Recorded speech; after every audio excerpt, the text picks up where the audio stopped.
Stop squinting, Olivia. You're going to give yourself wrinkles. My mother snapped, not looking up from her magazine as I struggled to read the menu in the dimly lit restaurant. I was 25, and for as long as I could remember, reading anything further than arm's length had been a battle. Mom, I really think I need to see an eye doctor, I said, trying to keep my voice steady. The headaches are getting worse, and I can barely drive at night anymore. She sighed dramatically, putting down her magazine. Not this again. You've been complaining about your eyes since elementary school. If there was something wrong, don't you think we would have noticed? My father chimed in from behind his newspaper. Your mother's right. Besides, no one in our family has ever needed glasses. It's probably all those hours you spend staring at your computer screen. I wanted to point out that both of them were holding their reading materials at arm's length, but I'd learned long ago that observations like that would only lead to more dismissals or angry outbursts. The headaches had started when I was around 7. I remember sitting in class, struggling to copy what the teacher wrote on the blackboard. When I told my parents, they accused me of trying to sit at the back of the class to cause trouble. When I moved to the front row on my own, they said I was trying to be the teacher's pet.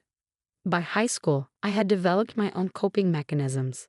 I recorded lectures so I wouldn't miss anything on the board, borrowed notes from friends, and used my phone to zoom in on distant text. My grades were good enough that my parents could maintain their narrative that nothing was wrong with me. But now, as an adult with my own job in graphic design, the problem had become impossible to ignore. The constant headaches, the eye strain, the difficulty driving, it was affecting every aspect of my life. I'm making an appointment, I announced, putting down the menu I couldn't read. I'm on my own insurance now, and I'm tired of pretending everything's fine. My mother's face darkened.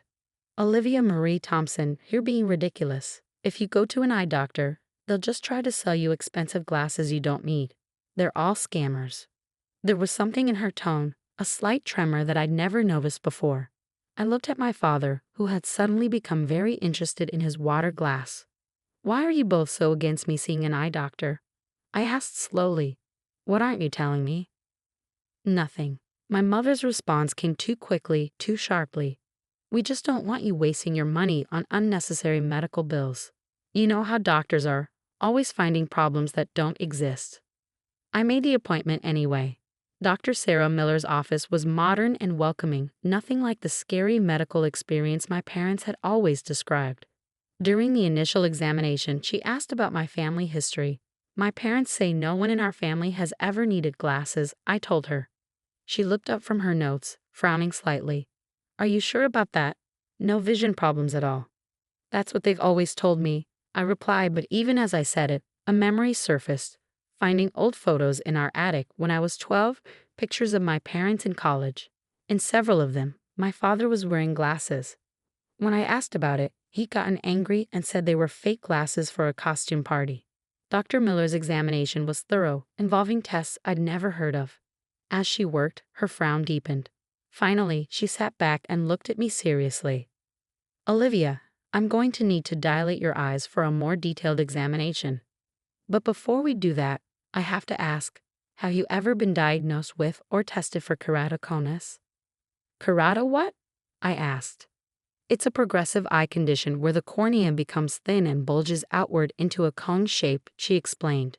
It's often genetic, and the symptoms usually start in childhood or adolescence. My heart started pounding. What kind of symptoms? Blurred vision, sensitivity to light, difficulty seeing things at a distance, problems driving at night, essentially everything you've described experiencing since childhood. The room seemed to spin. Is it treatable? Yes, especially if caught early, but left untreated. She paused, choosing her words carefully. It can lead to significant vision impairment.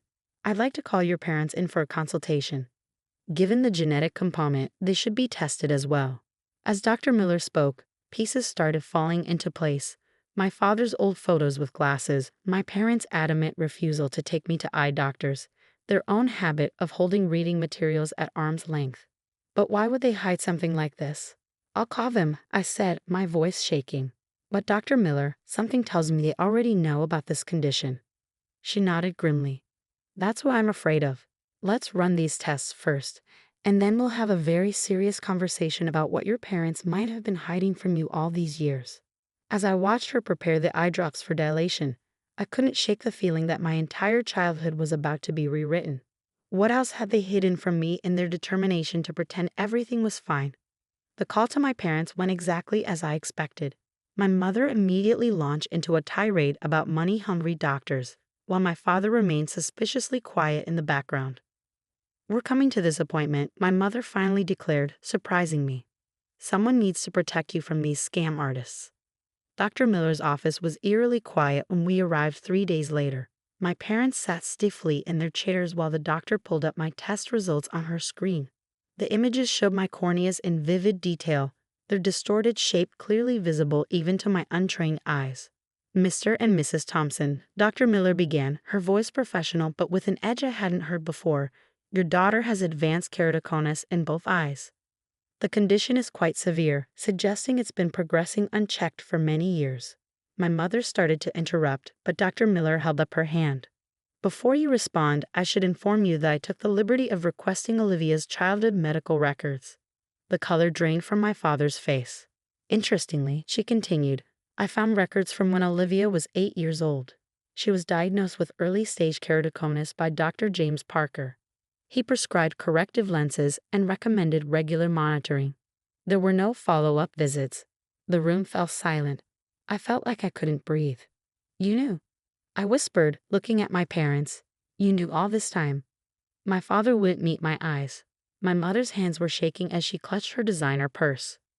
"We didn't want you to be different," my mother finally burst out. "Do you know what glasses do to a child's self-esteem? We were protecting you." "Protecting me?" My voice rose. "I've been struggling to see for 20 years. I thought I was crazy, imagining things, being dramatic. You let me believe that." "Your father and I both had it as children," my mother continued as if I hadn't spoken.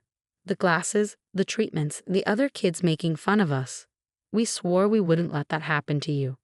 Dr. Miller interjected, her voice sharp. "Instead, you let your daughter's condition deteriorate to the point where she may need corneal transplants. That was your solution." "Transplants?" I felt dizzy. "It's that bad?" "Without intervention, yes. The damage from years of neglect is significant. We need to start aggressive treatment immediately." My father finally spoke, his voice small. "We thought she was doing fine. Her grades were good. She has a career." I taught myself to cope. I exploded. I recorded lectures because I couldn't see the board. I stayed home from parties because I couldn't drive at night. I get migraines almost every day from eye strain. How is that doing fine?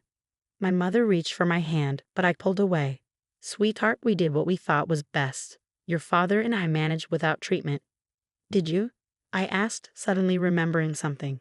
"Is that why you both stopped driving at night 5 years ago? Why you need the brightest lights in every room? Did you really manage, or are you both suffering too?" Their silence was answer enough. Dr. Miller cleared her throat.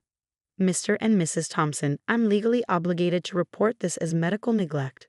Given that Olivia is now an adult, it may not result in legal consequences, but it will be documented."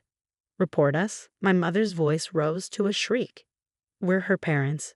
We were protecting her."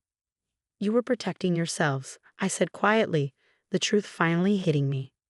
"You didn't want to face your own condition, so you pretended mine didn't exist either.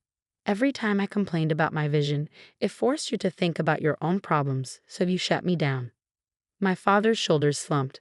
"We thought we were doing the right thing," he whispered. Dr. Miller turned to me, her expression softening. "Olivia, I'd like to schedule you for corneal cross-linking next week. It's a procedure that can help prevent further deterioration. After that, we'll fit you for specialized contact lenses. With proper treatment, we can significantly improve your quality of life." I nodded, not trusting myself to speak. 20 years of struggling, of self-doubt, of thinking I was imagining things, all because my parents couldn't face their own fears.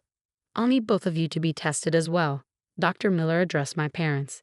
"Given the genetic nature of keratoconus and your apparent symptoms, it's crucial we assess your condition too." My mother started to protest, but my father placed a hand on her arm. "We'll do it," he said quietly. "We've done enough damage." As we left the office, I felt both lighter and heavier, lighter knowing I wasn't crazy, that there was a name for what I'd been experiencing and treatments available. heavier with the weight of my parents' betrayal and the knowledge of how much time we'd lost. "Olivia," my mother called as I headed to my car. "Please, we need to talk about this." I turned to face them, seeing them clearly for the first time, not as the infallible parents of my childhood, but as flawed, frightened people who'd let their own fears harm their child. "Yes," I agreed, "we do need to talk. But not today. I need time to process this first." The next 3 months transformed my life in ways I never imagined.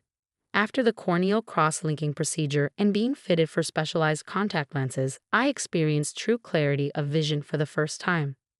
Colors were brighter, edges sharper, and the constant headaches finally subsided. My parents, true to their word, underwent testing. Both had advanced keratoconus, worse than mine.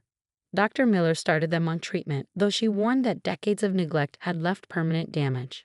The irony wasn't lost on any of us. One evening, while recovering from my procedure, I found a box in my apartment mailbox. Inside was a leather-bound journal with a note from my father. "Dear Olivia, I've been writing this since your diagnosis, trying to explain. It's not an excuse, but maybe it will help you understand. Love, Dad." The journal detailed his own childhood struggles with keratoconus. His parents had gotten him treatment, but the experience traumatized him. Kids had bullied him mercilessly about his thick glasses and frequent doctor visits. He met my mother in a support group for teens with eye problems. They'd bonded over their shared experiences and eventually fell in love. When they had me, they convinced themselves they could protect me from their past trauma by pretending the condition didn't exist. What started as denial evolved into a complex web of lies that trapped us all. Reading his words, I felt my anger slowly transforming into something more complicated. Sadness for the scared teenagers they'd been, frustration at the adults they'd become, and hope for the healing we might achieve. I called my parents and invited them over for dinner. When they arrived, both wearing their new prescribed contact lenses, I noticed how differently they moved, more confident, less hesitant. My mother's eyes were red-rimmed, suggesting she'd been crying. "I've been doing some thinking," I said as we sat down, "and I've made a decision." They waited, tension visible in their shoulders. "I'm starting a support group," I continued, "for people with keratoconus and their families. Dr. Miller is helping me set it up. I'd like you both to be part of it." My mother's hand flew to her mouth. My father's eyes welled with tears. "We don't deserve your forgiveness," my mother whispered. "This isn't about forgiveness, not yet," I replied honestly. "It's about breaking the cycle. Your parents may have gotten you treatment, but they didn't help you deal with the emotional impact. You tried to protect me by hiding the truth, but that only caused more damage. We need to do better." My father reached for the tissue box. "The support group, what exactly will we do?" "Share our stories. Help newly diagnosed patients understand their options. Support parents struggling with their children's diagnosis. Maybe if you'd had something like this 20 years ago, things would have been different." Over dinner, we talked more openly than we had in years. My mother admitted she still had nightmares about her childhood eye appointments. My father confessed he'd kept all his old glasses hidden in a box in their attic. I shared how their denial had affected my self-trust and relationships. I used to avoid dating, I admitted. I was afraid of having to explain why I couldn't drive at night, why I always sat so close to screens. I thought no one would understand. "We did that to you," my mother said softly. "We made you feel alone." "You did," I agreed. "But now we have a chance to help others feel less alone." 6 months later, our support group held its first meeting. The community room at Dr. Miller's office was packed. My parents shared their story first, not just about their own diagnosis, but about the mistakes they'd made with me. Their honesty opened the floodgates, and soon others were sharing similar experiences of denial, fear, and eventual acceptance. After the meeting, a teenage girl approached me with her parents. "I was diagnosed last month," she said. "I'm scared about wearing the special contacts to school. Kids already think I'm weird." I glanced at my parents, who stepped forward. My mother took the girl's hand, while my father addressed her parents, sharing resources and experiences. Watching them, I saw how our pain could be transformed into something helpful, something healing. That night, as I drove home, at night, with clear vision, for the first time in my life, I thought about how darkness can sometimes lead to light. My parents' misguided choices had caused years of struggle, but they'd also led us here, to a place where we could help others avoid the same path. My phone buzzed with a text from my mother. "Thank you for showing us a better way to see things." I smiled at the unintentional pun. Our vision, both literally and metaphorically, had finally cleared. We couldn't change the past, but we could build a clearer future, not just for ourselves, but for others walking the same path. Sometimes the darkest secrets, when brought to light, can become the brightest beacons of hope for others. Our family story wasn't over, it was just beginning to be seen clearly for the first time.